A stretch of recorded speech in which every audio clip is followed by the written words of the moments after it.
Y tenemos el placer de tener aquí en el estudio de Gisela a Augusto y Mateo Salvato. Ellos son los autores de un libro que primero te quedás mirando la tapa, ¿no? Y el título.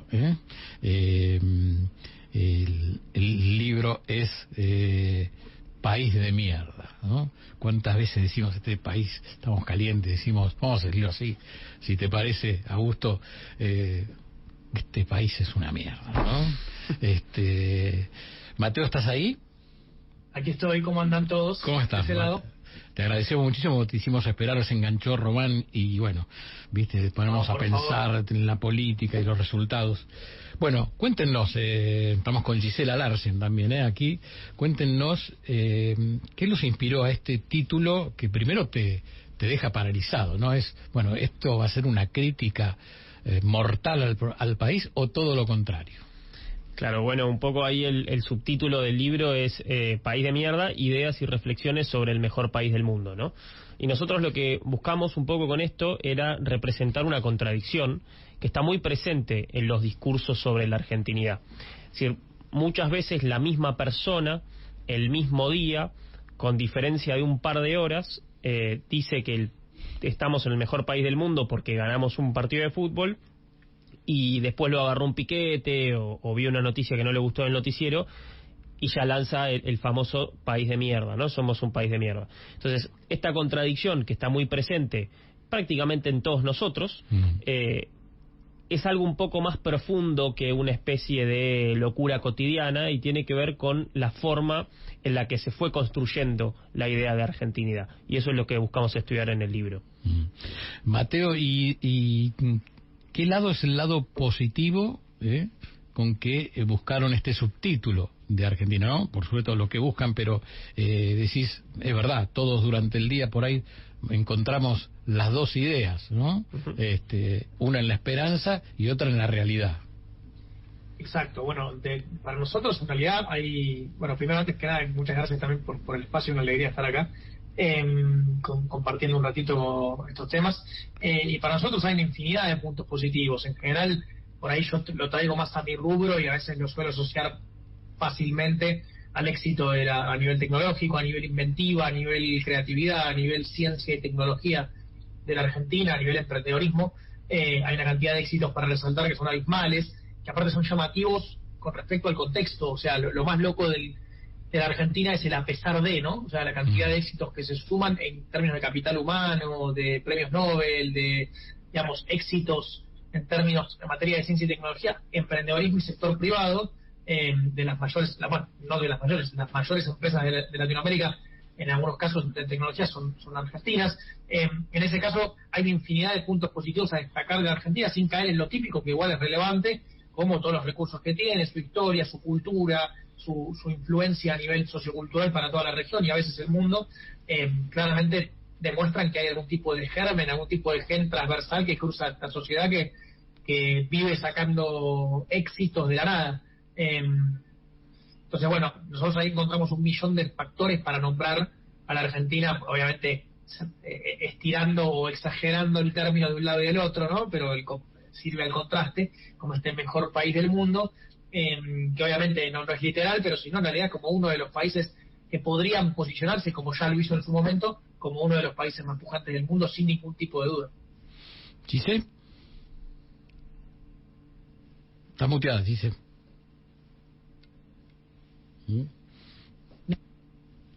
A ver. Me encantó esta dicotomía que presentan ustedes en el título, porque me parece que nos pinta de cuerpo entero. Me parece que es eso. Por un momento todos coincidimos que es el mejor país del mundo y ante lo menor, no te digo algo muy importante, ante lo menor enseguida nos tiramos abajo. Siempre destaco algo yo que es lo que escuchamos en nuestras vidas, ¿no? Y digo que hay que tener mucho cuidado con los chicos, con los chiquitos. ¿Qué pasa con un nene que crece escuchando a su mamá o a su papá diciendo en este país no se puede progresar, en este país no se puede hacer nada, en este país te matan los impuestos, te ponen el pie encima? Cosas que escucho, tengo hijos chicos y escucho a otros pares que hablan de ese modo. Y digo, esto se escucha en la casa evidentemente, porque a los 14 años, a los 11, no tenés la capacidad quizás para relacionar todo eso. ¿Cómo ven ustedes o cómo analizaron ustedes esto de ir transmitiendo eso que se siente de generación en generación? Bueno, ahí agrego también una frase muy típica que es la salida de Ezeiza, ¿no? Eso, la Sí. única salida de Ezeiza, no tenés, este país no tiene futuro, este país es inviable y entonces consecuentemente la única salida posible es Ezeiza. Pero eso también es, como vos bien decías, es parte del mundo de los discursos, pues si nosotros analizamos los números en realidad, vamos a ver que solamente el 3% de los argentinos viven afuera de la Argentina y el 18% de los uruguayos viven afuera del Uruguay. Con todo respeto al pueblo uruguayo, que es un pueblo maravilloso, Sí. pero entonces hay un éxodo masivo de argentinos, o sea, somos un país inviable, la única salida es Ezeiza, ahí probablemente no, pero eso es parte de los distintos discursos públicos que están desarrollados. Y eso es un gran problema, porque ser un país no solamente implica cobrar impuestos, trazar autopistas, emitir pasaportes, hacer fronteras, sino que también implica generar historias y relatos comunes que motiven y que inspiren a todas las personas que habitan ese lugar. No es una mirada exclusivamente, digamos, o excesivamente material de lo que es ser un país, sino que también lo discursivo es muy importante para la construcción de una nación. Y eso lo pensaron los primeros padres fundadores de la Argentina, desde Alberdi, Sarmiento, Echeverría, Marcos Sastre, pensaron en qué le vamos a contar a la gente del mundo y de la Argentina sobre la Argentina. Y hoy quizás ese pensamiento quedó muy disperso y estamos en esta narrativa decadentista de la que nosotros hablamos. Cuando dice en el libro no podemos cambiar lo que somos, pero sí podemos cambiar la forma en la que hablamos de lo que somos. ¿Mateo? No, 100%. Eso es uno de los términos que Augusto justo menciona, la narrativa decadentista. Y a nosotros muchas veces por ahí con estos planteos se nos dice, no, bueno, pero pará, con el contexto que tiene el país, ¿cómo vamos a hablar de narrativa, no? Si tenemos este índice de pobreza, esta inflación y demás. Y nosotros, Augusto siempre lo explica muy bien en términos de geopolítica o de política misma, a nivel actual e histórico. Pero digo, nosotros lo que argumentamos es, obviamente con narrativa no alcanza, pero sin narrativa no se empieza. Un poco, bueno, Gisela daba en la tecla cuando nombraba esto de criamos a los chicos desde que son chiquitos diciéndole que su país es una mierda y que nunca va a tener futuro. Entonces, ¿cómo podemos esperar que esa generación cuando crezca quiera apostar por ese país? Digamos, es totalmente contraintuitivo. Hay un poquito de esto de tratar de buscar una narrativa diferente, obviamente sin ocultar todo lo contrario, mostrando lo que está mal, pero también mostrando lo que está bien. Yo creo que, y de vuelta esto Augusto lo explica muy bien desde su área, hay una cantidad de costumbres que nosotros tenemos de exagerar o exacerbar lo negativo y disminuir lo positivo, que es muy loco, es algo muy argentino esto de constantemente estar buscando o resaltando el problema y la desgracia por sobre las cosas positivas. Lógicamente en la coyuntura en la que estamos y en las semanas de las que venimos es lógico que estemos en un panorama medio inestable y resaltando cosas negativas o más o menos negativas, pero la Argentina es un país maravilloso que tiene una cantidad de elementos positivos increíbles y que más que nada por ahí dentro de esta narrativa una de las cosas más interesantes que a nosotros nos interesa posicionar o poner sobre el debate, la mesa del debate, es verdad que hay que corregir miles de cosas en la Argentina y hay que volver a encauzar el barco en un montón de sentidos, pero hacerlo no es tan imposible y tan utópico como se suele instalar, digamos, como se suele proponer, esto de que la Argentina está hundida en el último fondo del mundo y estamos entre los peores países del mundo. Es verdad que estamos entre los peores países del mundo en materia macroeconómica. En todo el resto de los factores y variables no estamos entre los peores países del mundo. Sí. Ahí, Mateo, comparto. Ahí lo comparto con vos, Mateo, y además te digo, en el fondo nosotros sabemos que no es así. Pero por momentos nos gusta boicotearnos con lo que nos decimos. Yo siempre digo que si un analista nos agarra todos juntos, nos pregunta qué es lo que nos falta, ¿no? Viste como a veces en un análisis el analista te dice, bueno, ¿qué te falta? Y vos empezás a pensar y bueno, pudiste tener más o menos una vida armada, pero así como te digo esto, les digo esto, también les digo lo siguiente. Me parece que hay un cambio en lo que podemos pensar de acuerdo a las generaciones, porque yo ahora digo, podemos tener una vida armada, podemos tener una casa, podemos tener un auto, pero eso me parece que pasó hasta determinado momento. No sé si hoy las nuevas generaciones están pensando en poder tener una casa, un auto, el perro, no, lo que soñó una familia tipo, me parece. Ahí puede haber un cambio generacional y de oportunidades, que puede ser lo que nos haga boicotearnos también. Lo vamos a dejar a gusto porque Mateo lo tenemos que despedir. Sí, se le queremos agradecer, tiene una tarea por delante. Mateo, Salvato, te agradecemos muchísimo, y vamos a seguir aquí con tu hermano, con Augusto, dedicándonos a este libro, el libro. No, por favor. País de Mierda. Mateo es muy joven. ¿Cuántos años tenés, Mateo? 24.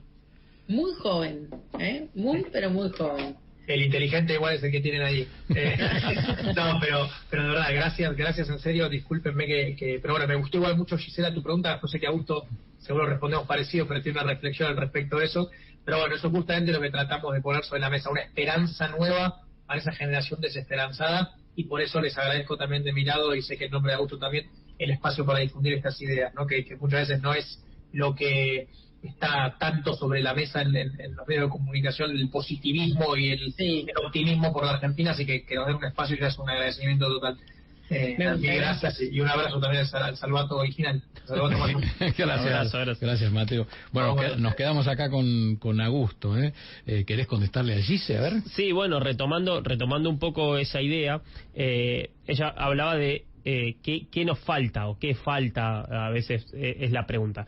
Y la idea de promesa incumplida es una constante en la historia de la Argentina y en la forma en la que hablamos de la Argentina desde los propios orígenes. De hecho, el nombre Argentina viene en sí mismo de una promesa incumplida. Es la palabra Argentina, que viene del latín argentum, plata, básicamente tiene que ver con que se creía en las primeras exploraciones de estas tierras, los adelantados españoles creían que ese gran río, ese gran estuario que había ahí, los iba a llevar a tierras ricas en plata. Por eso le pusieron el Río de la Plata. Y de la idea de plata nace la palabra Argentina.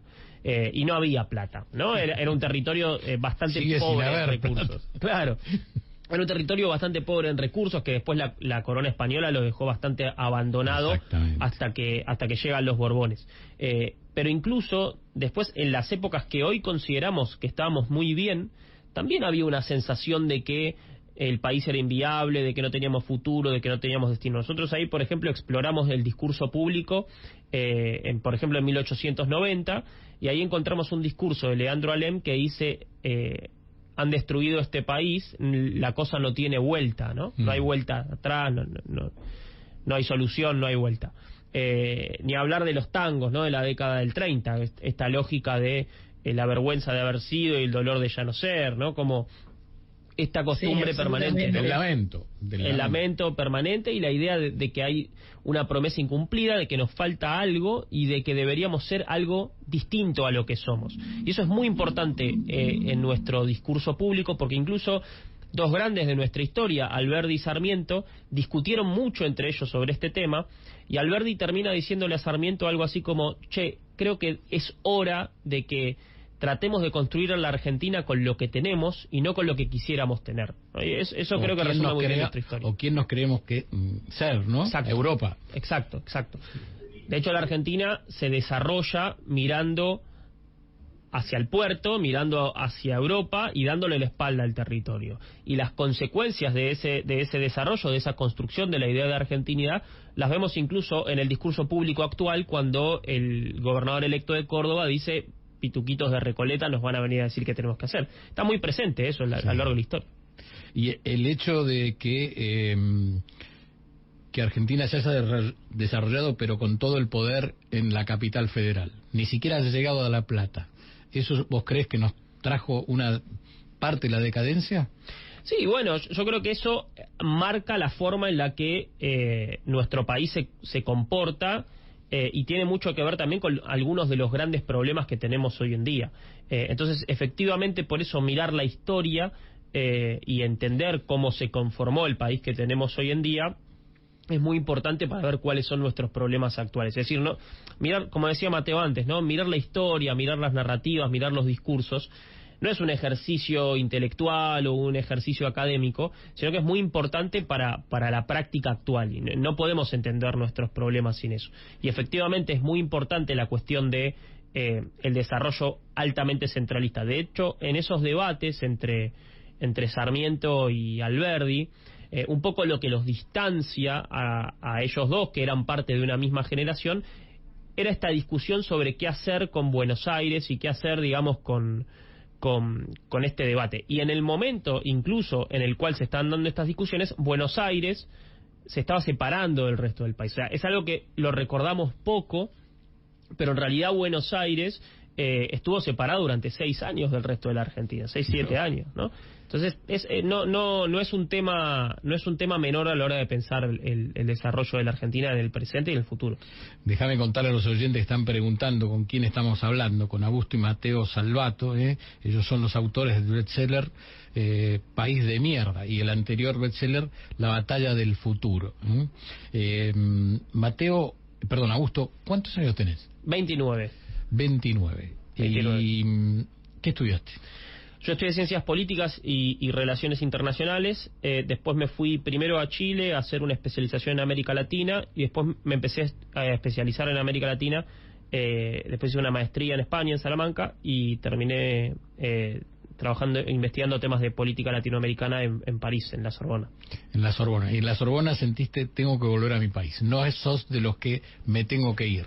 Sí, exacto. De hecho fue principios del 2020, justo antes de la pandemia, y de hecho pasó algo muy interesante, que cuando volví, mucha gente, en vez de alegrarse, calculo que se alegraban, pero digo, en vez de expresarlo de esa manera, decían, ¿por qué volviste? ¿No? Como con una cosa de que estás loco, ¿no?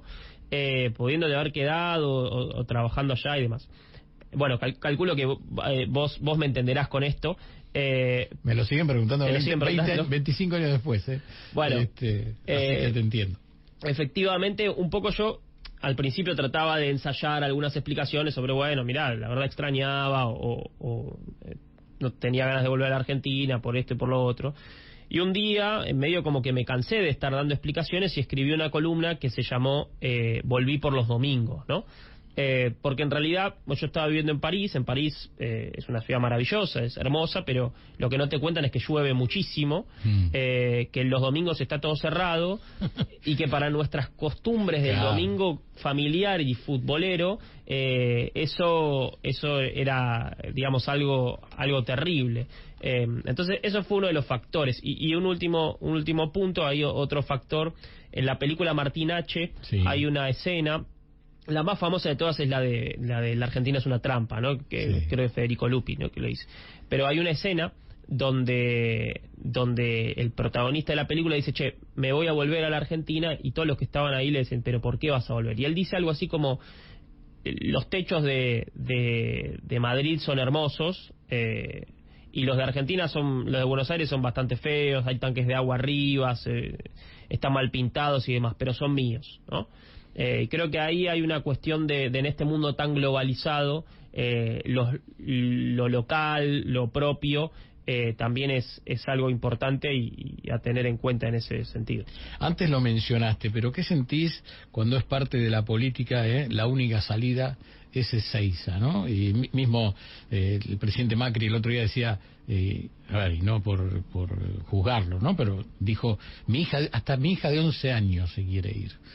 Bueno, pero ahí tiene que ver con lo que decía Gisela antes, ¿no? Es decir, si un niño de 11 años dice que la única salida es Ezeiza, digo, que lo dice por las cosas que escucha, ¿no? Sí.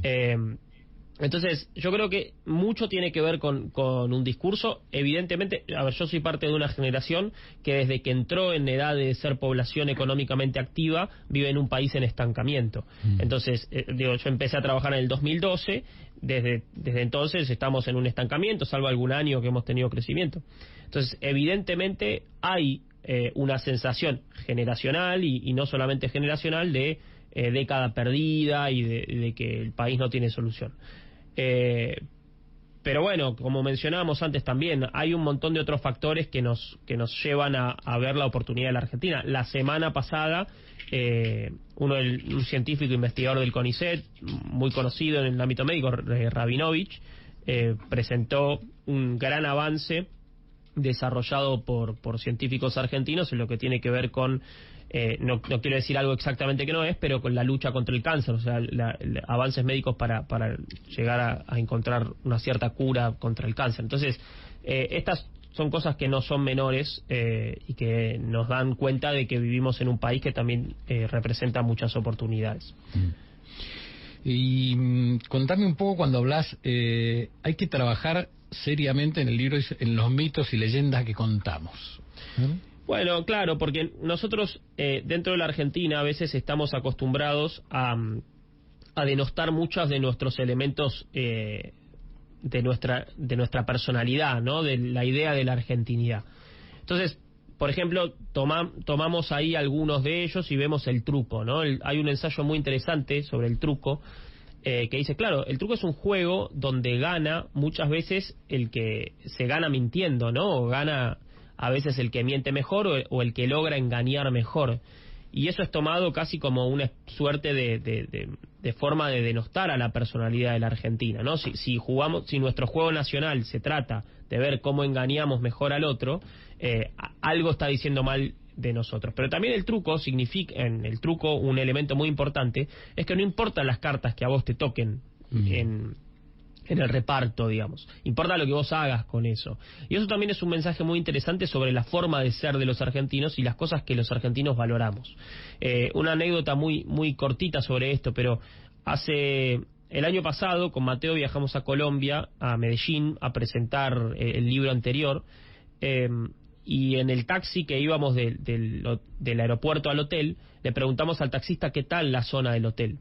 Y el tipo nos dijo algo así como, mira, creo que bien, pero la verdad yo nunca fui.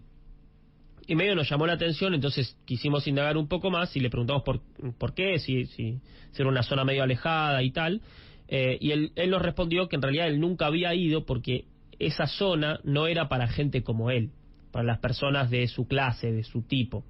Y eso a nosotros obviamente nos llamó mucho la atención, probablemente a la gente que está escuchando del otro lado también, porque nosotros no estamos acostumbrados a eso. En la Argentina el concepto de movilidad social ascendente no solamente está bien visto, sino que es algo deseable. Y eso no sucede en todos los países de América Latina. Más allá de que hoy podemos decir, bueno, la movilidad social ascendente está lastimada en la Argentina, pero el hecho de que nuestra sociedad apunte a la movilidad social ascendente es algo que no sucede en todos lados y que nos diferencia muchas veces del resto del mundo. Y esas son cosas que no siempre valoramos. Si uno busca en Wikipedia cuáles fueron los últimos presidentes de los últimos 100 años en países como Chile y Colombia, se va a encontrar con que los apellidos Montt, Restrepo, Vicuña, Valdivia se repiten siempre. Si uno mira la historia de la Argentina, va a ver que hay presidentes que fueron hijos de inmigrantes. Y eso no es algo muy común y es algo que a veces se destaca más bien poco. Te voy a leer un oyente, dice, hermosa entrevista a los Salvato, pero ¿qué nivel de educación se percibe en estos jóvenes? Qué fundamental es estar bien educado. ¿Qué pasa con la educación desde tu visión? Bueno, te lo cuento con una pequeña historia. Cuando en 1837 se fundó el Salón de Marcos Sastre, en un salón literario atrás de una librería, muy cerquita de donde hoy está la Plaza de Mayo, el país estaba en situaciones mucho peores que las actuales. La situación era realmente muy complicada. Para que se den una idea, ni siquiera había un presidente. Es decir, había un representante de las Provincias Unidas para las relaciones exteriores, que era en ese momento Rosas, pero no había un presidente. Había una guerra civil, había ni hablar del nivel de analfabetismo, los problemas económicos, etcétera, etcétera. Y ahí se juntaron un grupo de varios pensadores de ese momento, que eran muy jóvenes, tendrían entre 20 y 30 años, entre los cuales estaban Alberdi, Esteban Echeverría, Marcos Sastre, y se juntaban a debatir qué había que hacer con la Argentina y demás. Todos esos después fueron perseguidos por Rosas y fueron exiliados. Pero en esos debates que están documentados y que nosotros los investigamos para el libro, hay dos cosas que se destacan. Y en un discurso de Marcos Sastre él dice, mira, hay que hacer dos cosas y tenemos 50 años por delante para hacerlo, así que lo vamos a hacer.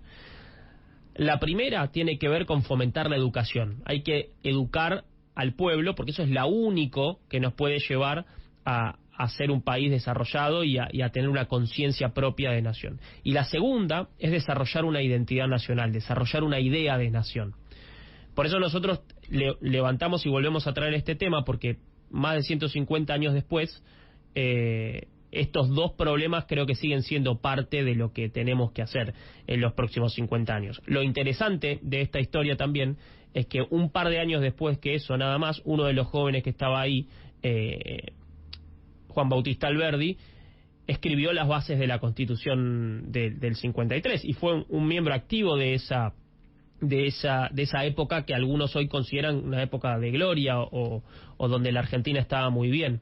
Entonces, creo que destaco 3 puntos. El primero, la importancia de la educación, es algo que lo venimos destacando hace mucho y es fundamental seguir trabajándolo. La importancia de la construcción de una idea de nacionalidad.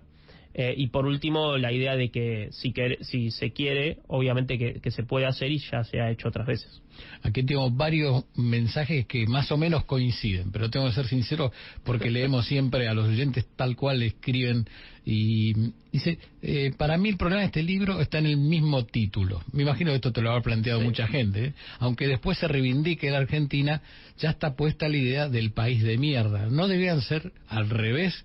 Te preguntan, Roberto. Gracias, Roberto de Loma de Zamora. Sí, le mandamos un abrazo también. A ver, nosotros lo que buscamos hacer con esto era, si se quiere, comprobar una teoría, ¿no? Que es que a veces cuando las cosas las decimos, las palabras se las lleva el viento y se van, ¿no? Y quedan en el aire.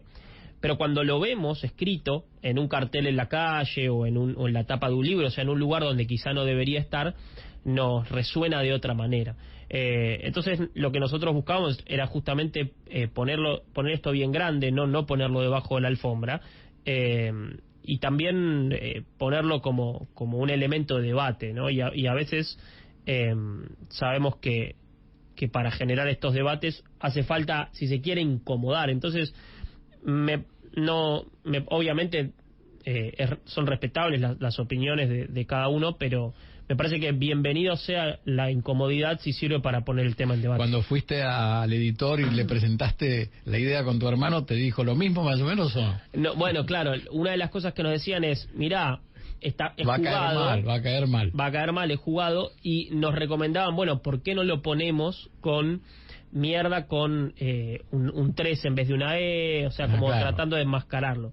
Y la verdad que cuando uno dice, che, qué país de mierda, no lo dice con el pip de fondo, ¿no? Entonces nos pareció que era importante generar un poco el debate de esta forma, a riesgo incluso de a veces, cuando uno trata de dar un debate, a riesgo de quizá ser exagerado en la forma que lo promueve.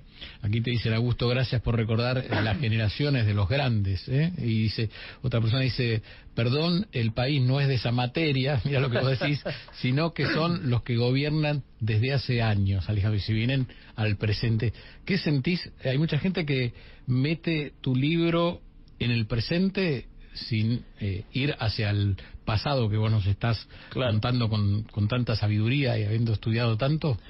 Efectivamente sí, tiene mucho que ver, pero también la intención nuestra es dar un debate en la actualidad y el debate tiene que ver con, si se quiere, poner una alerta sobre la forma en la que hablamos de la Argentina.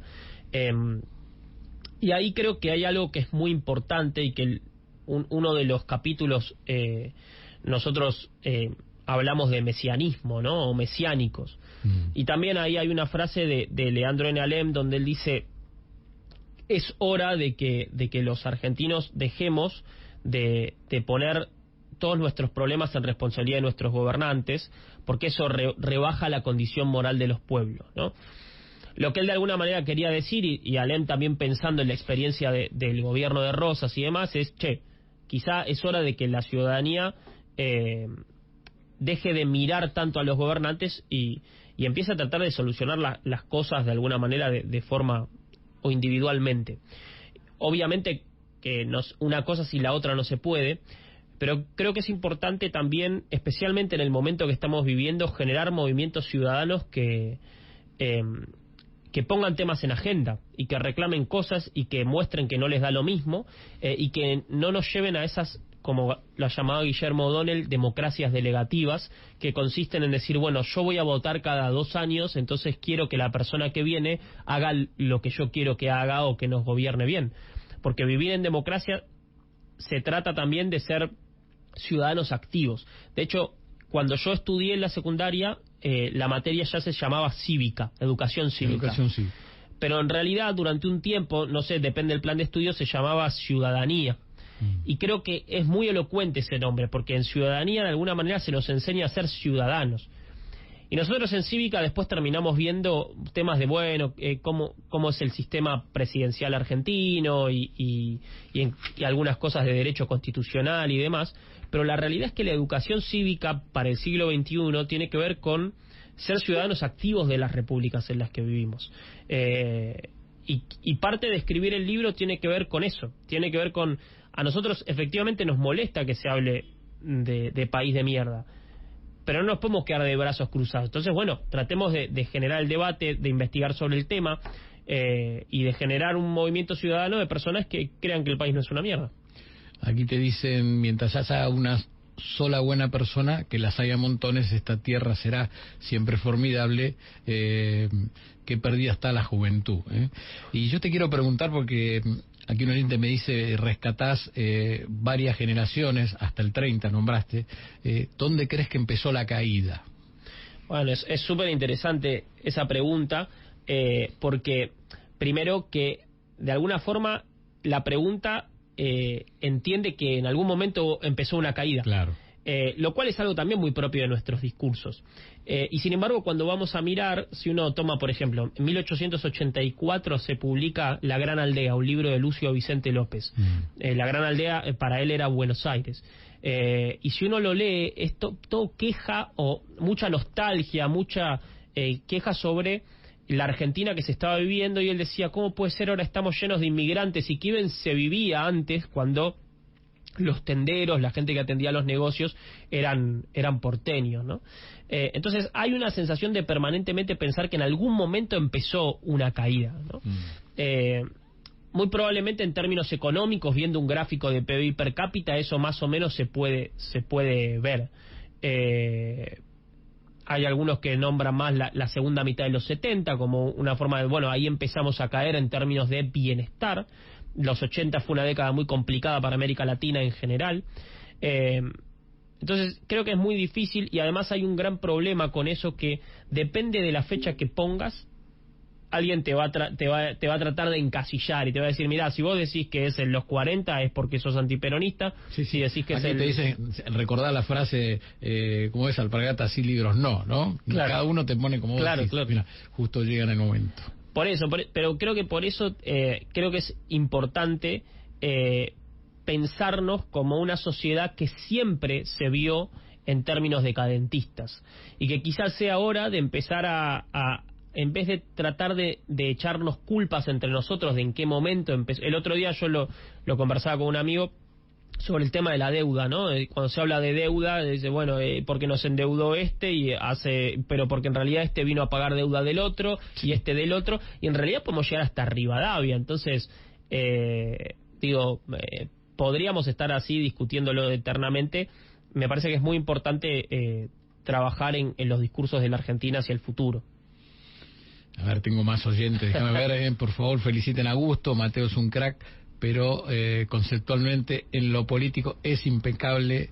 Para vos, Augusto. Bueno, gracias, un abrazo grande. Bueno, estudió mucho, Gaby de Banfield, y te dicen más, muy lúcido, la persona entrevistada, y se nota que la inversión en educación vale la pena. ¿Qué crees? Te puedo preguntar por lo que viste después de las PASO. Sí, por supuesto. Antes hablábamos con Román Lechman, ¿no? Cada uno, y antes con Claudio Gurmindo, ¿no?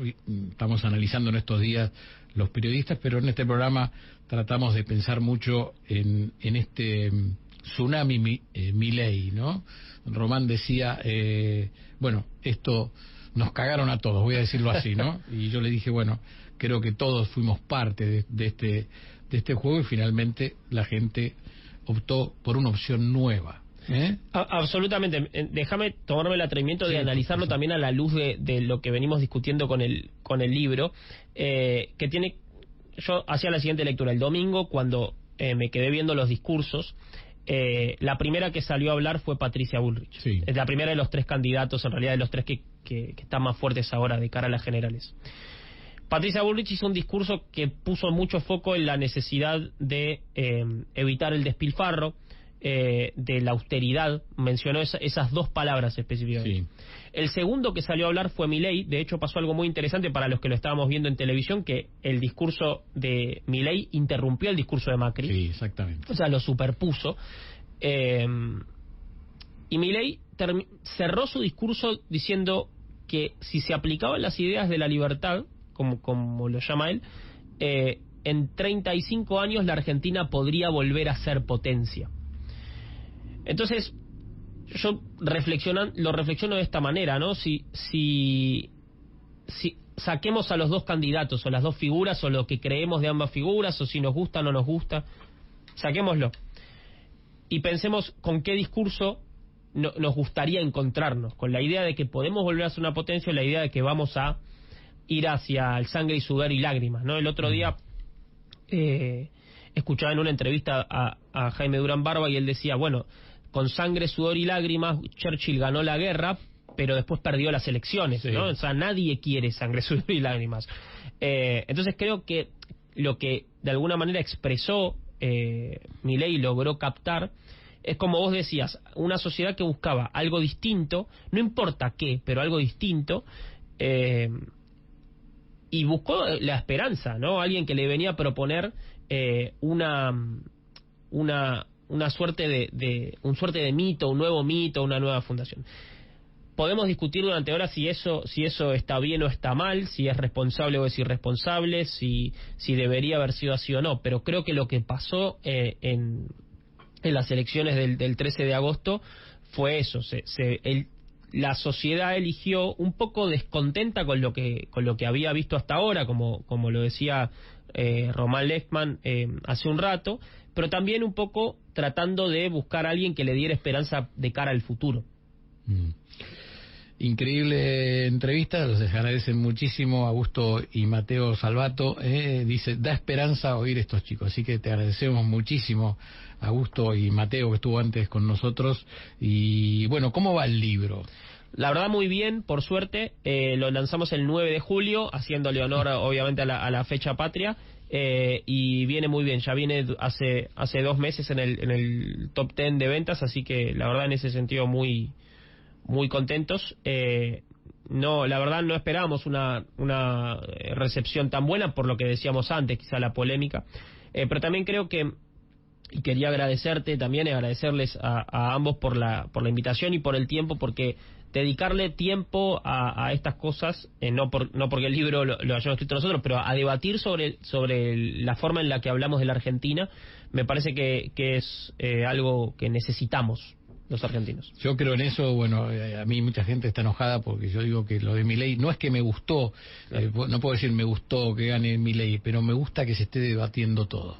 Desde el CONICET, me pueden putear en colores porque me putean, pero digo, me parece que hace falta que la Argentina frene un poco y debata, ¿no? Debata ideas, conozca. Yo quiero conocer ahora el CONICET. Yo antes no sabía nada, ¿no? Por supuesto sabía y destaco a nuestros científicos, ¿no? Pero quiero conocer un poco más. ¿Está bien administrado? ¿Está mal administrado?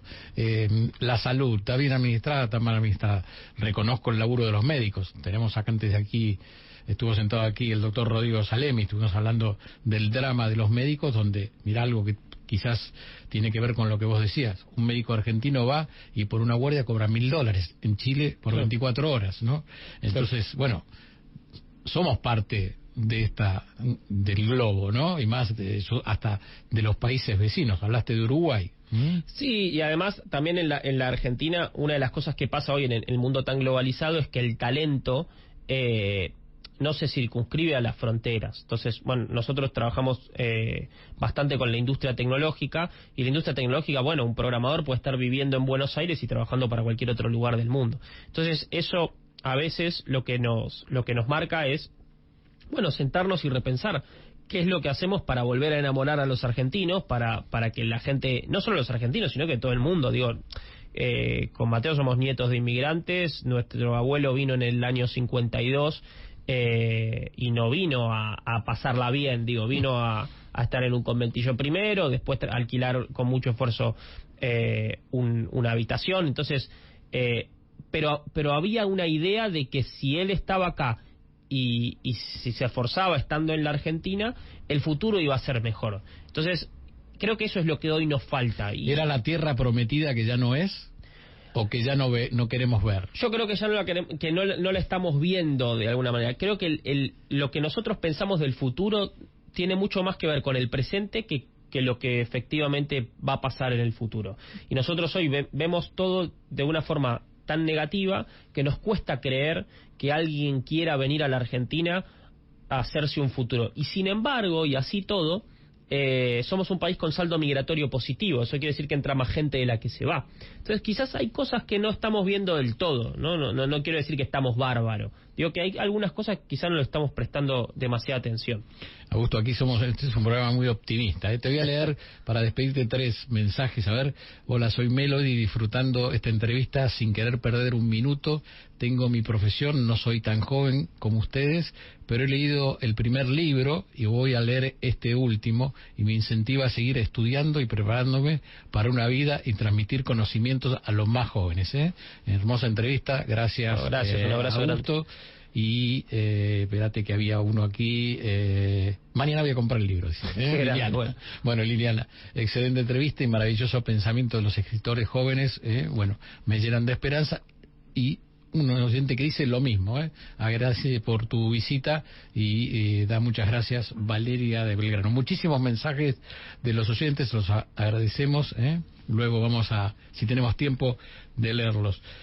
Augusto Salvato, un placer, y Mateo, que estuvo un ratito con nosotros. Aquí está abierto para charlar así, con tiempo, tranquilos, y analizar este país de mierda, que duele mencionar el título, pero ir de atrás, ¿no? ¿Qué hay detrás de este país de mierda que muchas veces, como vos decías al comienzo de la entrevista, cuántas veces durante el día decimos país de mierda, pero cuántas veces decimos qué país maravilloso, ¿no? Absolutamente, y me quedo con eso, con la idea de país maravilloso, así que te agradezco enormemente a vos, a todo el equipo y a los oyentes que están del otro lado.